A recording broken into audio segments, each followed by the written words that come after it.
Vice President Kamala Harris holding a campaign event with former Republican Congresswoman Liz Cheney in Pennsylvania.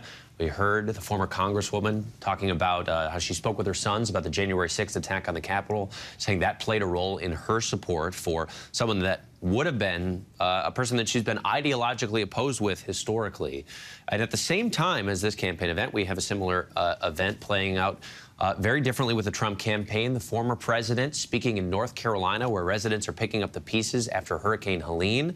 Trump promised to stand by the people of North Carolina as they recover from this storm. He said many Americans felt abandoned and left out by the government's response. He said Americans stepped up in the place of the federal government. So we have these two rallies at the same time, both of which the candidates are highly focused on what they feel are the failures of their opponent. And we have team coverage, starting with ABC News White House correspondent Karen Travers and ABC senior reporter Catherine Falders for much more. Karen, we'll begin with you and this Harris campaign event with Liz Cheney. Still so striking to see those two people together because they have historically been so opposed to one another. What does this say about the outreach of the Harris campaign trying to get to those undecided voters by actually campaigning with Republicans?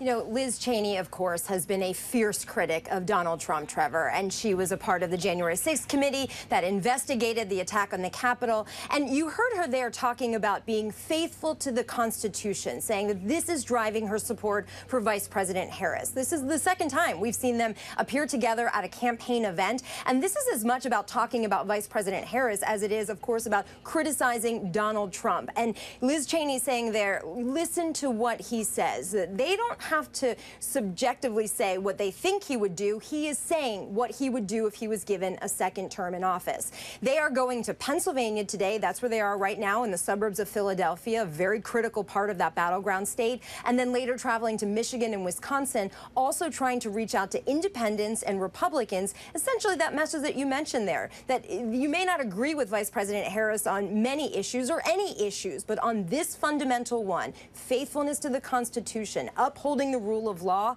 that is enough, Liz Cheney says, to break from your party and put country over Republicans, country over party. And Catherine, we have former President Trump in North Carolina, frequently very critical of the Biden administration and of the vice president for saying essentially that they failed that area in the response to the storm that ravaged that entire region. Really was not very specific in the details of that failure, and he's been criticized in the past for misinformation about what the response has been.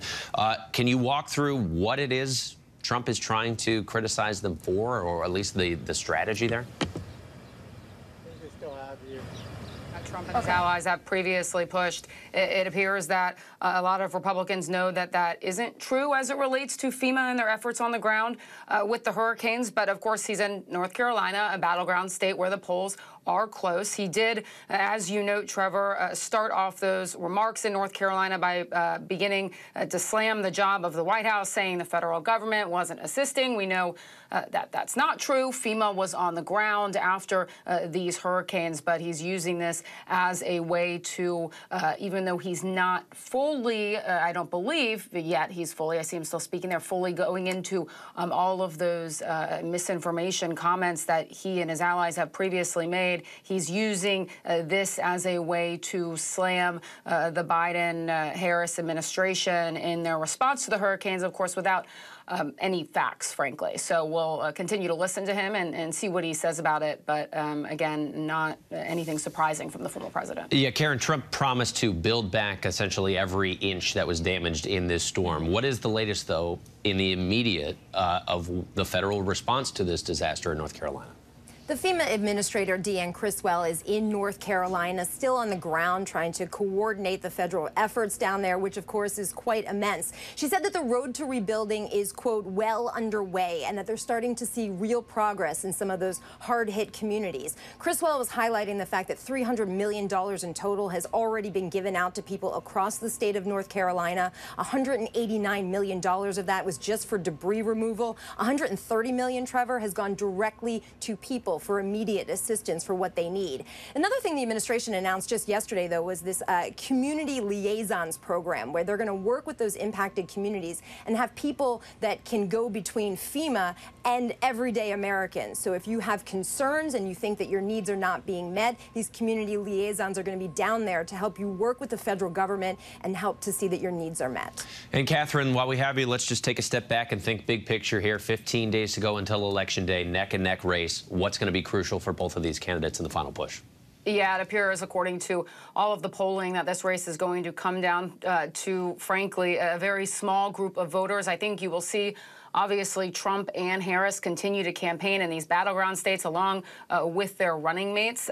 Look, they're holding their closing messages, frankly. So I think we will continue to see the same messaging, at least from the Trump side. But again, this is where they'll be focusing in multiple campaign events in the final stretch here. If you're an independent voter in Pittsburgh, you're maybe more powerful than ever before. Karen Travers, Catherine Falders, thank you very much.